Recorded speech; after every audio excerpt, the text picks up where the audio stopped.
Welcome, fellow anglers, to the Good Karma Sportfishing Podcast. I am Captain Ryan Van Fleet, your host here in the Florida Keys.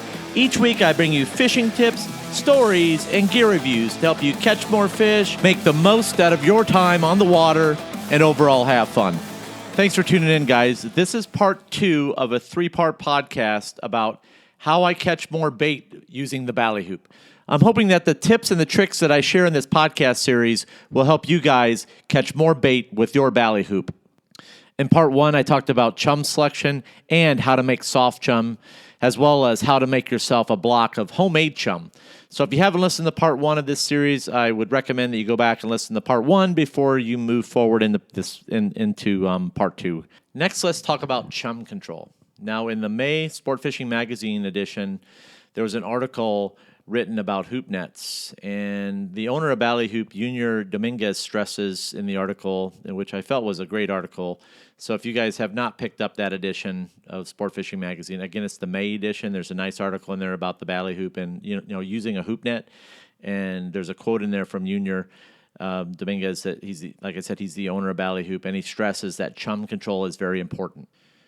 So a little goes a long ways when you're bait fishing, meaning that you don't need a lot of chum. And a lot of people think that you need a lot of chum, but I really go in the opposite direction. It's really more about the oil and the type of chum you're using and your soft chum. So here are some things that I do to control the chum distribution. Many of you have seen my Instagram posts where I hang my chum bag out of my outrigger. And then from there, I control how much chum I'm putting in the water off a pulley system. Now, you can rig up a simple pulley system off your boat, meaning that how you raise and lower your chum bag out of the water rather than like pulling your chum bag manually and like shaking the bag. So basically what you can do is you can zip tie a pulley to your cleat and then, rig it up that way. And then you can, just raise and lower your bag accordingly without having to worry about, tying off the bag or shaking the bag. It's an easier way to shake the bag and control your chum distribution by doing this. I'll have to post up a picture of this here soon, but I just haven't had time to do it because I've just been extremely busy with charters. So here's a little scenario for you. You've got 2 chum bags in the water. The current is ripping, and the ballyhoo are hanging just outside of your ballyhoop's reach. So here is where your chum control is going to come into play. So here's what I do. I use a pulley system, and I raise the bag out of the water with the pulley system a little bit at a time until I get the perfect slick and the right amount of chunk in the water. Now, how do I know it's the right amount of chunk and the perfect slick? Well, I'll see the ballyhoo start coming in closer and closer to the boat as I raise the bag out of the water. So how do I know, you're asking, when you have the right amount of chum? Guys, the ballyhoo are going to tell you when you got it right. So you just got to, in other words, they're going to get closer to the boat. So you just have to continue to adjust until you get it right. So like I tell my clients when they're yellowtail fishing, the yellowtails are going to tell you when you got it right. That's when you're going to get the bite. Now, sometimes the ballyhoo will see the net when it goes into the water, then they'll push back, and then they'll hold just outside the range of the hoop. So what I do in this case is that I leave the net in the water, and sometimes I'll leave it in there for about 20 minutes, and I'll let the ballyhoo get used to it. And then you'll see the ballyhoo start pushing in closer to the slick, and that's when you're going to set the trap. So in other words, the ballyhoo get used to the net, and they don't see it as a threat, and that's when you can, set the trap and get them. So that's just another little tip. Okay, catching Speedos. First, you got to be ready for the Speedos to show up. So I have 2 nets. So when I'm in full-on bait catching mode, and this is different than, some things that I do. So if you fish with me, I don't do this often, but when I'm in full-on bait catching mode, this is what I do. I'll have another ballyhoop net set up. I have 2. I have the polycarbonate stealth net, and I'll have that set up and ready to catch the Speedos when the Speedos show up. Now, I was taught, when many of you don't know this, but I learned how to yellowtail fish from a commercial fisherman. I worked on a commercial fishing boat down here, right? It has a helper. And the one thing I was taught, and I still remember to this day, and we were catching tons of yellowtails, and all of a sudden the captain said, "Stop what you're doing. The Speedos are here." And I was like, "What? What's a Speedo?" He said, "Put down your rod and get over here." And we immediately went to bait catching. we left the yellowtails alone and we went to bait catching. And he used a hoop net. So I put a heavy lead in the middle of the polycarbonate net. It can be, honestly, it's up to, sometimes I'll put up to a 1 pound, maybe 2 pound lead in the middle of this net. It's just depending on the current, because you want to get the net directly underneath the Speedos so you can rip the hoop up through the water into the school of Speedos. So how do I get the net down below the Speedos to where they don't see the net? So that's another question, because Speedos are very spooky. So just like I mentioned earlier, you got to get the Speedos used to the net. You're only going to get 1 or 2 shots of speed at the Speedos because they catch on pretty quickly. And you don't want to mess it up the first time. So what I do is I go to the bow of the boat, deploy the net, sink the net, and I'm trying to figure out the current. Do I need to add more weight to get it directly below the school? And sometimes you do. You don't get it right the first time. So I have various weight sizes out and ready. So I just keep adding weights as I need it. So I have a bunch of 20-ounce weights is what I really use, guys. So I'll add a 20-ounce, and I'll add another 20-ounce, and I'll add another 20-ounce until I'll keep adding weights until I get it right. Now, this is the method that I use as far as adding weights. Other people have different methods to doing this, but this is what I do, and it works for me. So you just have to be careful that you don't damage your net, and you have to experiment a little bit to get it right. So it does take some time. So once I get the net below, properly weighted and below the chum bag, I chum in the Speedos, and what I use is the soft chum. So what the soft chum does, it sinks. So I take a big scoop of soft chum using a scoop, and I toss it into the slick, and then the Speedos go racing down for the soft chum, and it camouflages the net. Now, I grew up watching the movie Predator, and I still watch that movie. And camouflaging, every time I think of camouflage, I think of the Predator. Anyways, I'm getting off topic on this one, but anyway, so what I do is I rip the net as fast as I can into the Speedos while they're, into the feeding frenzy, and I get as many as I can, because typically you only get 1 or 2 shots at Speedos. When I get the Speedos on my first pull, I know that it's going to be a good day. It's like the fishing gods have granted me a bunch of Speedos, and I'm gonna recycle these into some big fish. If not on that trip, they're going to be recycled into another trip, I can guarantee. Also, too, you may have to add an extra length of line to your Ballyhoop.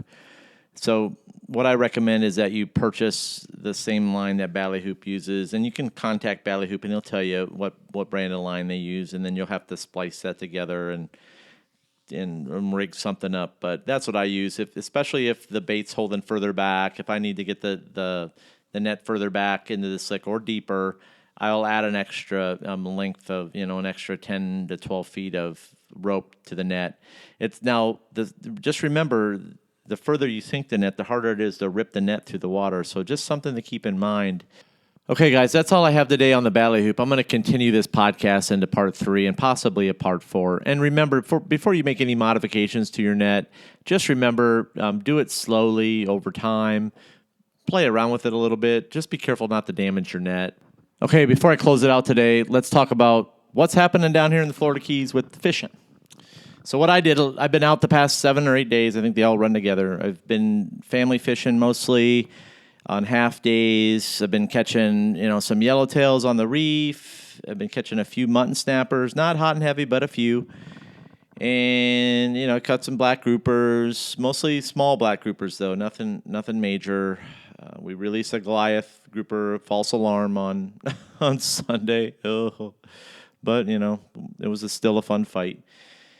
And, on Saturday morning, I was using my homemade chum rather than, at the end of my day, on my half day, and I chummed in a big African pompano. So if you guys have not listened to part 1 of this podcast series, I would highly suggest that you do, and try to make some of my homemade chum, because apparently giant African pompanos like it as just like the yellowtails do.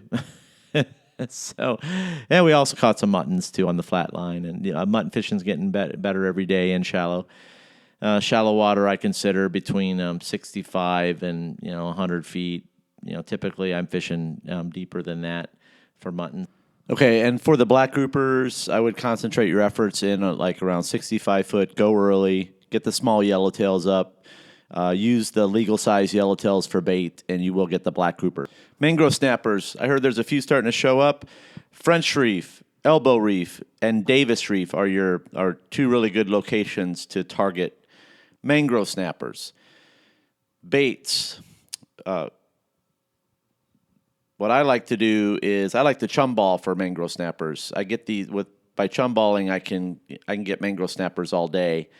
So rather than just at night, because you can cloud up the water, I use chunks of fresh Speedo, and like I said, I get mangrove snappers during the day with no problem. If chum balling is the way to go for me, because I am not a nighttime fisherman, guys. I do not like to go at night. I like to be in bed.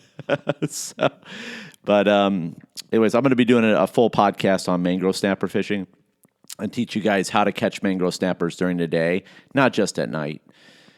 But anyways, your best bet if you're not chum balling is that you guys need to get out super early and get to your spots. Heavy chum is the key to mangrove snappers and keeping your line covered up.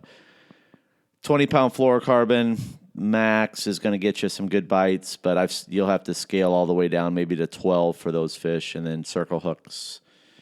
As far as live bait for those pilchards, big pilchards, man, those are going to get you some really good bites. And right now you can contact my buddy at Feeding Frenzy Live Bait Travis or Ernie Patone. You can pull up that information off my website, off my resource page. Get your live bait ordered, because live bait's going to be hard to come by here, guys, in another 3 to 4 weeks. It's going to happen. Everything's going to disappear, and everybody's going to be like, those easy living bait days are going to be gone, because that heat is settling in, and it's brutal out there. So once the heat settles in, the bait disappears, and things get a lot tougher. But just forewarning you, if you need the bait, you're going to have to, I would highly recommend that you give Feeding Frenzy Live Bait a call. And dolphin fishing. The best depths right now are between 1,200 and 2,000 feet of water. My buddy Eric caught a beautiful, beautiful bull dolphin out there in the deep water, 2,000 feet the other day. Man, it was gorgeous. So congratulations, Eric, on that one. That was a hell of a fish. What else do I got with that dolphin fishing stuff? Oh, green turtles. The fish are on the turtles. So, if the turtles are popping up, you guys just need to ease into them. Do not run up on small packs of birds right now, because typically if you run up on a small pack of birds to try to throw on it, that fish is those birds are on a turtle, and you're going to scare the living shit out of the turtle, and then there goes your fish. So use some restraint. There's a ton of weed out there right now. So how I've been having my best luck by slow trolling the live pilchards around the larger packs of weed, and then the dolphin are coming out and eating them. They're not going after the trollers too much up here, guys, in Key Largo. They want a nice live bait. So if you guys are deciding to venture out with lures and dead bait out in those depths when it's hot, you're going to shoot yourself in the foot, literally.